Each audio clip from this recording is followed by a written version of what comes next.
संतों की उपदेश देने की रीति नीति भी अनूठी होती है। कई संत अपने पास आने वाले से ही प्रश्न करते हैं और उसकी जिज्ञासा को जगाते हैं और सही सही मार्गदर्शन कर देते हैं। आचार्य रामानुजाचार्य एक महान संत एवं संप्रदाय धर्म के आचार्य थे। दूर दूर से लोग उनके दर्शन एवं मार्गदर्शन के लिए आते थे। सहज तथा सरल रीति से वे उपदेश देते थे।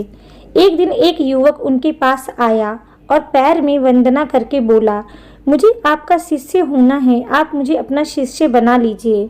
रामानुजाचार्य ने कहा, युवक ने कहा, मेरा शिष्य होने का हेतु तो परमात्मा से प्रेम करना है। संत रामानुजाचार्य ने तब कहा, इसका अर्थ है कि तुझे परमात्मा से प्रीति करनी है, परंतु मुझे एक बात बता दे कि क्या तुझे तेरे घर के किसी व्यक्ति से प्रेम है? युवक ने कहा, ना, किसी से भी मुझे प्रेम नहीं। तब फिर संत श्री ने कहा, तुझे तेरे माता पिता या भाई बहन पर स्नेह आता है क्या? युवक ने नकारते हुए कहा, मुझे किसी पर भी तनिक मात्र का भी स्नेह नहीं आता। पूरी दुनिया स्वार्थ परायण है। ये सब मिथ्या माया जाल है, इसीलिए तो मैं आपकी शरण में आया हूँ। तब संत रामानुज ने कहा, बेटा, मेरा और तेरा कोई मेल नहीं, तुझे जो चाहिए वह मैं नहीं दे सकता। युवक यह सुन स्तब्ध हो गया। उसने कहा, संसार को मिथ्या मानकर मैंने किसी से प्रीति नहीं की। परमात्मा के लिए मैं इधर उधर भटका। सब कहते थे कि परमात्मा के साथ प्रीति जोड़ना हो तो संत रामानुज के पास जा, पर आप तो इनकार कर रहे हैं।